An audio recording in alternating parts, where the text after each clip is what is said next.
Mr. Mkrtchyan, good to see you. Nice to meet you, and thank you for inviting me to your studio. The conflict in Nagorno-Karabakh was called cold for a while. Why did it become heated again? What's your position?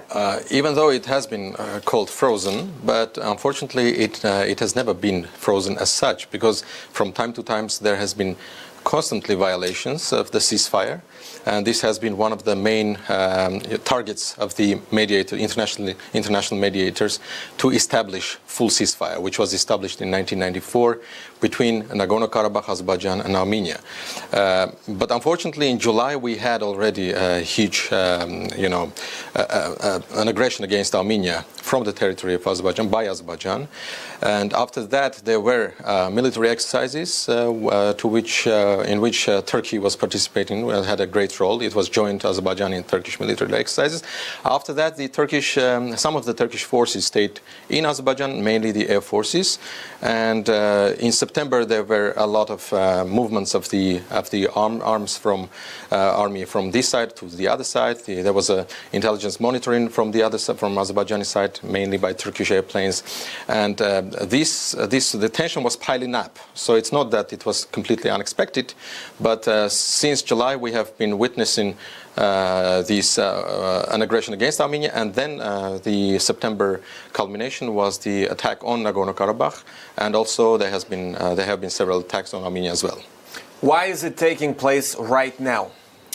It's extremely hard to explain why it is taking right now, but most probably there are several factors, and one of the factors is, of course, I believe it's Turkey's too much of inciting, its anti-Armenian rhetoric, expansionist policy, which has been in Libya, in Syria. It has had certain failures in its expansionist approaches, so it wishes to register some success in somewhere. And Caucasus is probably a field where its ambitious or neo-Ottoman ambitions can be realized. But I believe it's the wrong place for them, I think. Why would you believe so? Because Nagorno-Karabakh as such, throughout history, has never been controlled by anyone other than Armenians. Because the warlords who have been there, let's say, in the period when Armenia was not independent, let's say from 11th century afterwards or from 14th century afterwards, there were several kingdoms of Armenia, but particularly in those areas, after the 11th century, the Armenian kings lost their independence, and it was part of various empires. But even then, inside Nagorno-Karabakh, in this Christian so-called stronghold, it was always controlled by the local warlords, by the local Armenians. And the attempt to even ethnically cleanse during the Soviet period was not successful. The attempt to annex it already after the collapse of Soviet Union was not successful. And I don't see any reason why it would be successful now. There are a lot of information about the conflict, but at the very same time, there's always one side denying the information of the other side. How do we get really reliable information about this conflict? Well, first of all, we have to pay attention to two factors here. One is, of course, the international media.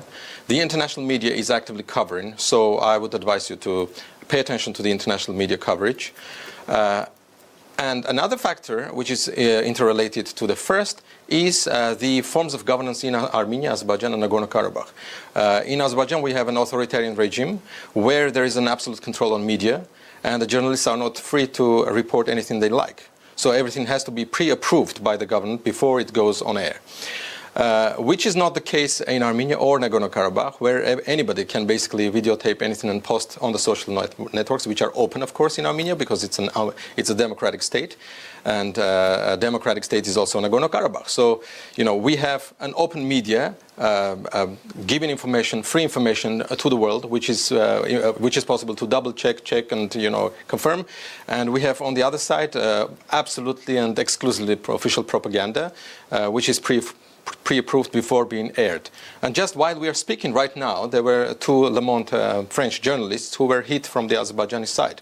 So we have a lot of foreign journalists on the ground covering the events. You cannot name any foreign journalists in the Azerbaijani side. It's only the Turkish state-controlled TV, journalists present there who started actually to air right as soon as the conflict began.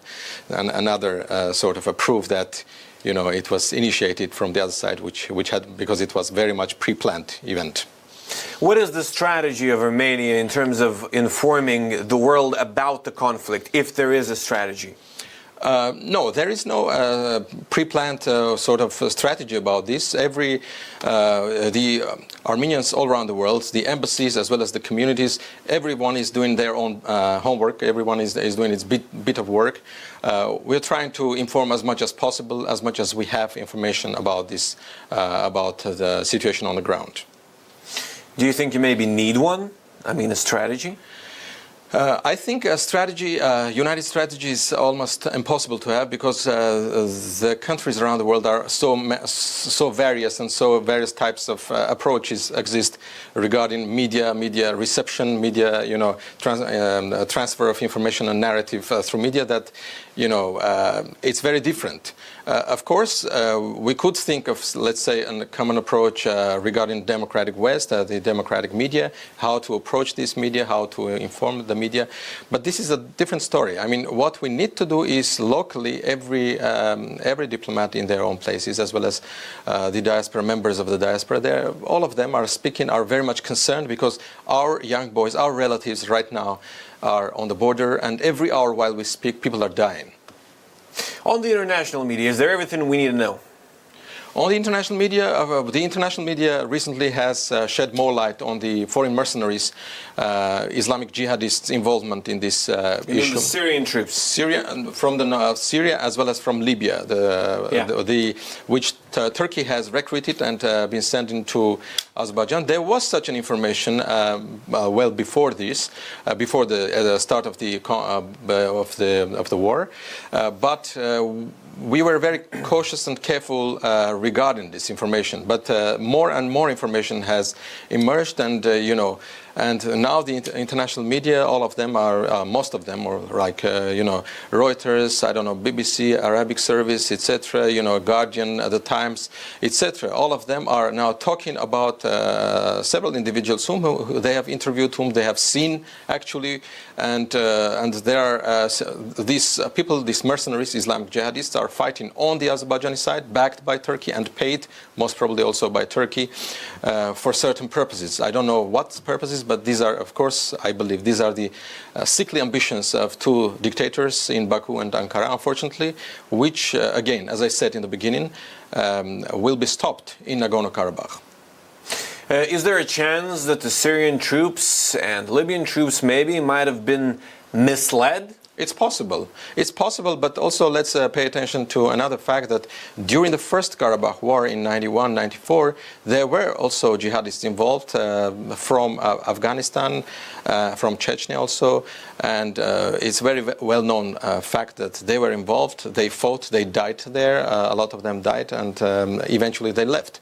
But so there is a certain sector, most probably is somehow motivated by Islamic fundamentalism, that there is sort of a struggle between Christians and Muslims, so they're joining this, ideologically motivated. But of course there is a large portion of it which is simply mercenary, being paid monthly payment, and there is a very much likelihood also that some of them may have been misled. Mr. Mkrtchyan, continuing the topic about foreign troops fighting for Azerbaijan in the current conflict, what does it mean? It means, first and foremost, that Azerbaijan is resorting to every possible mean to conquer Karabakh. And this is something that people don't understand. You cannot control an area which you have to conquer time and again.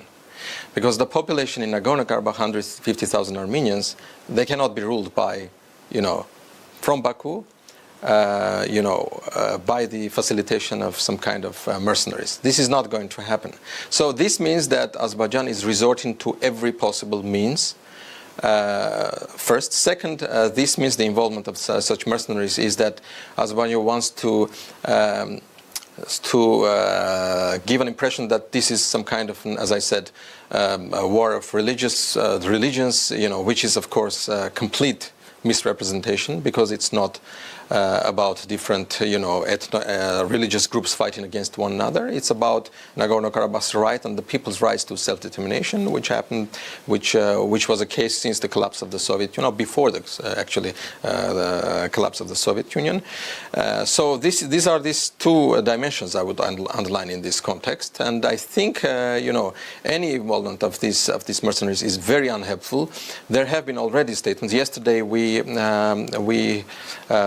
saw, all of us saw that in Riga, the president of France made a statement about the absolute unacceptability of Turkey's facilitation of the so-called reconquest of Karabakh by Azerbaijan, and he said that we are not going to allow this to happen. I mean, this kind of interference in the conflict. From the United States and Russia, as well as from Iran, there have been several statements already regarding the absolute unacceptability of involvement of any terroristic or fundamentalist Islamic mercenaries in this region in the fight, because this can make the conflict can make it a much wider sort of repercussions. It may have a more regional and beyond regional international catastrophic consequences. We don't want this to happen, but unfortunately the other side, the Azerbaijani and Turkish sides, are not pausing at this, and they are keeping on the very much destructive behavior and policies.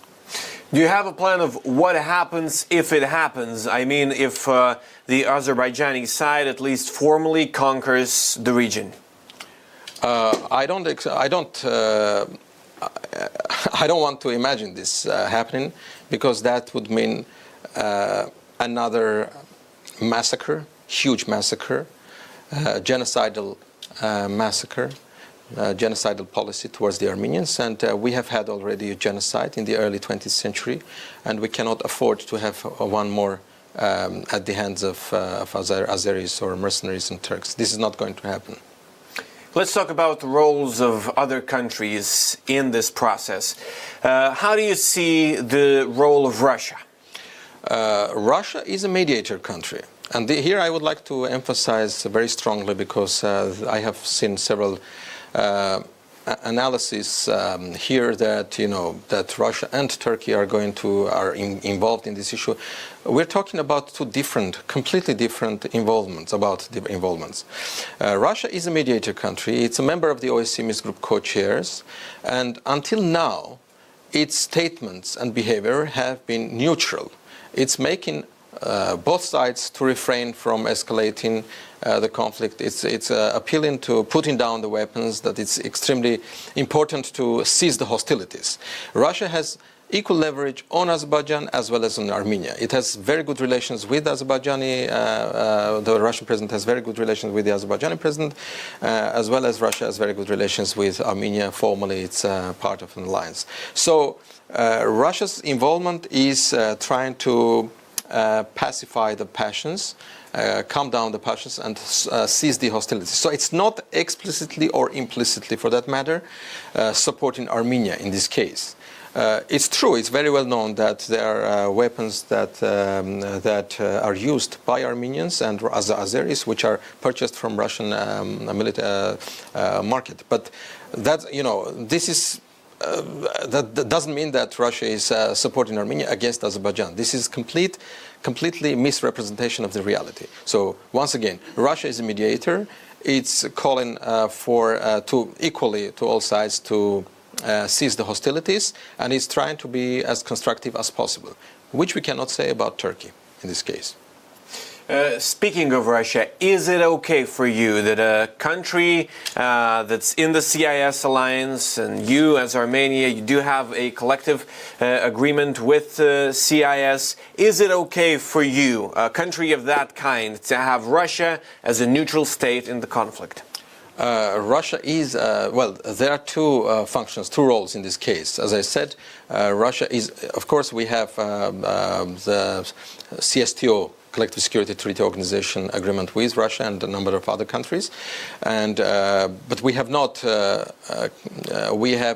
asked for such assistance from the CSTO as of now. So this this article has not yet been invoked. So once and if it is invoked, we will see the results. But on the other hand, Russia is a mediator, part of the Minsk Group co-chairmanship, along with France and the United States, and it needs to maintain its sort of neutrality in order to have a certain level of leverage on the other side as well. So it has dual roles in this case, and is trying to maintain, you know, in each place, it's probably trying to maintain, you know, its level of responsibility as much as possible. When will the waiting become too long? Waiting become too long? You mean by Russia? By Russia. Well, as of now, we are able on our own to hold the line, to rebuff the attacks, and as I said, we have not asked for any military assistance from anyone. So I hope we will be successful in silencing the opponent and imposing peace, and there wouldn't be any need for other actors to get involved. And of course, here is why it is very necessary, very much important, that other actors, as I said, Turkey, stay away from this issue and not incite further bloodshed in the region. What can make you ask for some help? Oh. Where's the line? Where is the line? Actually, we would right now, we already need certain level of support. So in terms of targeted criticisms, calling things by their names, if necessary, applying sanctions. Because when we are hearing calls to both sides, to all sides of the conflict, to lay down the weapons, start talking, this is not helpful simply. Because what we're seeing, there is an aggression from one side backed by another much bigger power with the involvement of certain mercenaries, very of dubious character. And the other side, which is trying to resist, which is resisting, which is keeping its border, its fatherland, successfully. But you know, calling this, so basically it's for survival of the Armenians in this in the region, and possibly inside Armenia as well. So we are fighting. This is a struggle for life or death for us. We need more from the international community, including all of our partners. We need more targeted statements about the immediate cessation of hostilities. And more targeted actions, including, why not, there could be, we could think about sanctions as well. My last question is pretty direct. Are you currently disappointed by Russia?